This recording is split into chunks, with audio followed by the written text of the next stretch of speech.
नमस्कार दोस्तों, आज हम पढ़ने वाले इन्फ्लेशन की मीनिंग, कॉज और उसके रेमेडीज। ये तीन चीज मैं आपको इस वीडियो के माध्यम से बताने वाला हूँ। ठीक है दोस्तों, तो चलिए सबसे पहले हम शुरू कर लेते हैं कि इन्फ्लेशन होता क्या है। पहले हम इन्फ्लेशन को जान लेते हैं एक बार कि इन्फ्लेशन होता क्या है।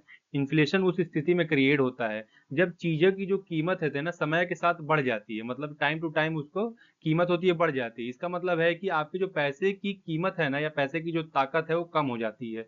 ठीक है, आपको वही सामान खरीदने के लिए ज्यादा पैसे खर्च करने पड़ सकते हैं। इसी को हम लोग बोलते हैं इन्फ्लेशन। एक सिंपल लैंग्वेज में आपको समझाने की कोशिश करता हूं दोस्तों। मैं इन्फ्लेशन का मतलब है यहाँ पे कि महंगाई का मतलब है कि जब समय के साथ चीजों की कीमतें बढ़ जाती हैं। इसका मतलब है कि पहले जो सामान आप एक निश्चित मतलब एक सुनिश्चित करते थे कि आप इतने रुपए में खरीद सकते हैं, वही सामान आपको महंगा पड़ता है आज के डेट में खरीदने में। ठीक है, इसके बहुत सारे कारण हैं दोस्तों। उस कारण के बारे में हम पढ़ेंगे और इससे हम कैसे निपटारा पा सकते हैं वो भी हम आज इस वीडियो में पढ़ेंगे। तो चलिए हम वीडियो को शुरू करते हैं। तो कॉज जो दिए गए हैं, तीन तरह के कॉज हैं दोस्तों यहाँ पे इन्फ्लेशन के। कौन कौन से हैं? Demand pull inflation, cost push inflation और बिल्ट इन इन्फ्लेशन है। ठीक है, यही तीन कारण है जो ये कॉज है जो बताएंगे आपको कि आपका इन्फ्लेशन क्यों बढ़ा है, कैसे है, क्या है। सारी जानकारी इस वीडियो में आपको हम देंगे। आपसे एक छोटा सा निवेदन है कि हमारे चैनल को सब्सक्राइब कर लीजिए और वीडियो को लाइक कर दीजिए।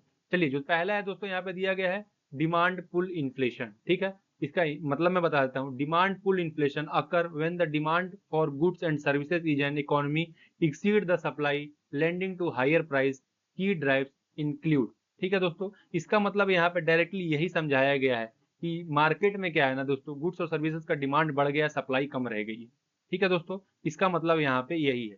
एक एक करके हम सारा पॉइंट देख लेते हैं। पहला पॉइंट दिया गया इंक्रीज्ड कंज्यूमर स्पेंडिंग। ठीक है दोस्तों, इसका मतलब ये होता है when consumer have more disposal income either through higher wages, lower taxes or increase borrowing, they spend more, increase demand of good and services. अगर कंज्यूमर की इनकम जो है वो अगर ज्यादा होगी, दिन प्रतिदिन ज्यादा होती जाएगी, तो जाहिर सी बात है वो मार्केट में ज्यादा डिस्पोज करेगा, मतलब ज्यादा चीजें खरीदेगा। ठीक है, उससे क्या होगा, गुड्स और सर्विसेज की डिमांड बढ़ जाएगी और उससे हमारा ये अकर हो सकता है demand pull inflation. Next point दिया गया है government expenditure. High level of government spending, especially on large-scale project or social program, can drive up demand in the economy, leading to inflation. ये एक गवर्नमेंट एक्सपेंडिचर एक ऐसा तरीका है जिससे इन्फ्लेशन आ सकता है बहुत जल्द। इसमें दोस्तों ये बताया गया कि गवर्नमेंट क्या करती है, अगर कोई प्रोजेक्ट स्पेशली ले आइए जो ज्यादा पैसे का है या बड़े मात्रा में है, तो वो मार्केट में जाहिर बात है पैसा लगाएगा। मार्केट में पैसा आते ही दोस्तों यहाँ पे जो एक्सपेंडिंग है कंज्यूमर की वो इंक्रीज होगी। इंक्रीज होगी तो यहाँ पे इन्फ्लेशन की तरफ हम जा सकते हैं। ठीक है, तीसरा पॉइंट है monetary policy. Central bank may implement expansionary monetary policies such as lowering interest rate, making borrowing cheaper. This can lead to increased spending and investment, fueling demand, pull inflation. इसमें दोस्तों ये बताया गया कि मॉनेटरी पॉलिसी जो भी government होगी ना, अगर वो अपना लोअर इंटरेस्ट रेट तय कर देती है कि हम इतने इंटरेस्ट रेट पे आपको लोन देंगे या कुछ खरीदने पे वो चीप रेट में दे देंगे, तो उससे क्या होगा दोस्तों, आपके पास तो पैसा ज्यादा है, आप हर चीज को खरीद सकते हैं। इससे क्या होगा, आपकी डिमांड इंक्रीज हो जाएगी मार्केट में उस सेम चीज की। डिमांड इंक्रीज होगी, सप्लाई रहेगी नहीं, तो उसमें आपका डिमांड पुल इन्फ्लेशन अकर हो सकता है। ठीक है, रैपिड इकोनॉमिक ग्रोथ। अगर आपकी इकोनॉमी कंटिन्यूअसली ग्रोथ किए जा रही है दोस्तों, one by one day day increase, तो आपको ले सकती है इन्फ्लेशन के तौर पे। ठीक है दोस्तों, यहाँ पे ये डिमांड पुल इन्फ्लेशन में यही चीज बताई गई है। नेक्स्ट क्या बताया गया है, कॉस्ट पुश इन्फ्लेशन। चलिए इसको भी हम लोग देख लेते हैं, कॉस्ट पुश इन्फ्लेशन क्या होता है। Cost push inflation occur when the cost of production for goods and services increases, leading businesses to raise prices to maintain profit margin। ठीक है दोस्तों, इसमें यह बताया गया है कि कॉस्ट पुल इन्फ्लेशन उस समय अकर होता है जब कोई भी बिजनेस किसी भी चीज का अगर उत्पादन करता है तो उसकी प्राइस बढ़ जाती है। ठीक है, प्राइस क्यों बढ़ती है? क्योंकि जो भी लेबर होंगे वहां पे, जो भी इम्प्लॉय वहां पे काम कर रहे होंगे, वो लोग हायर वेजेस की मांग करते हैं। ठीक है, मतलब ज्यादा पैसे मांगते हैं।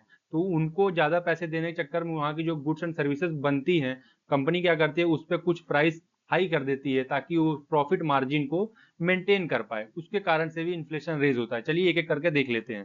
पहला, wage increases. When worker demand and receive higher wages, businesses often to pass these increase labour cost on to consumer in the form of higher prices. इसका मतलब दोस्तों यहाँ पे यही बताया गया जो मैंने आपको पहले बताया कि वेज इंक्रीज, अगर किसी भी एम्प्लॉय का अगर पैसा बढ़ाएगा अगर कोई भी कंपनी, तो जाहिर सी बात है वो अपने गुड्स एंड सर्विसेज पे पैसा बढ़ाएगा।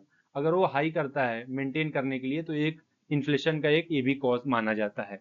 Rising raw material cost and increase in the cost of key input such as oil, metals और agriculture products raise production cost for businesses leading to the higher price of goods and services. यहाँ पे दोस्तों ये बताया गया है कि अगर छोटी छोटी चीजों पे अगर पैसा बढ़ जाता है, जैसे तेल पे पैसा बढ़ जाता है, कोई छोटी छोटी धातु हो या कोई एग्रीकल्चर का सामान हो, उस पर अगर छोटा सा भी अगर 1 रुपए की भी बढ़ोतरी होती है, तो धीरे धीरे करके कोई भी एक प्रोडक्शन होता है, ठीक है, उस पर वो महंगाई सीधे सीधे झलकती है।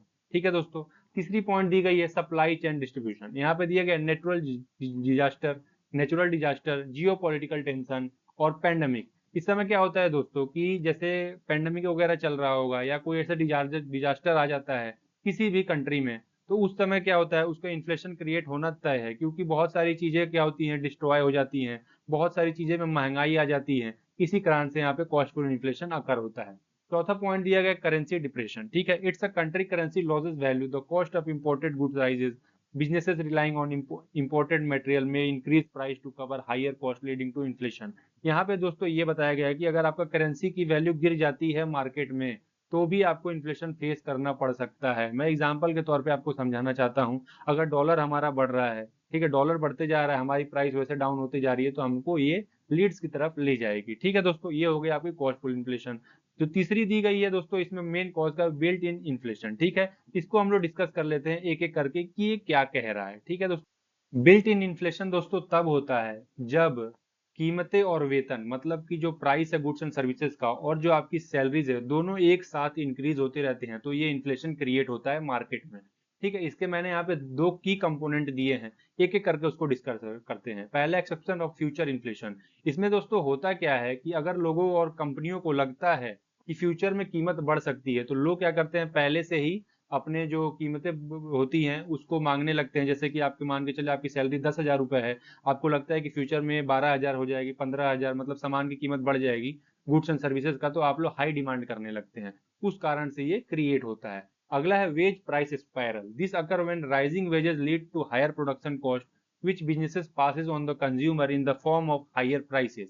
In response, worker demand even higher wages, continuing the cycle। ठीक है, इसका मतलब यह है जब वेतन बढ़ता है दोस्तों, तो उत्पादन लागत भी बढ़ती है।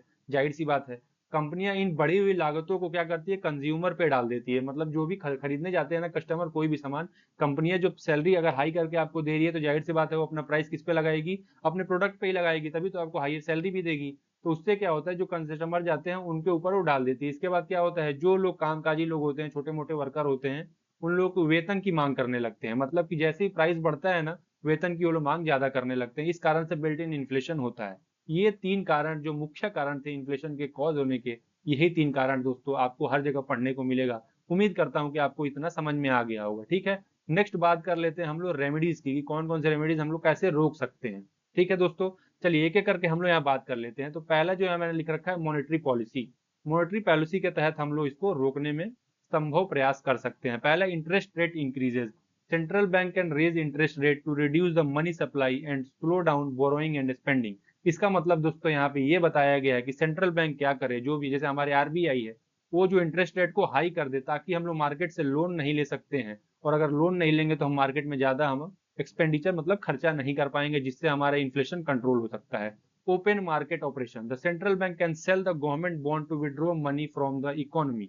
गवर्नमेंट को क्या करना चाहिए कि जैसे निगोशियबल इंस्ट्रूमेंट होते हैं, गवर्नमेंट को मार्केट में लाना चाहिए। उससे क्या होगा, लोग उस पर पैसा लगाएंगे और मार्केट से पैसा गवर्नमेंट अपने पास लाएगी, तो उससे क्या होगा, हमारा इन्फ्लेशन जो है वो कंट्रोल हो जाएगा। ठीक है, तीसरा पॉइंट दिया गया reserve requirement. By increasing the reserve requirement ratio two bank, the amount of fund that bank must hold in reserve rather than lend out, the central bank can reduce the money supply which can help control inflation।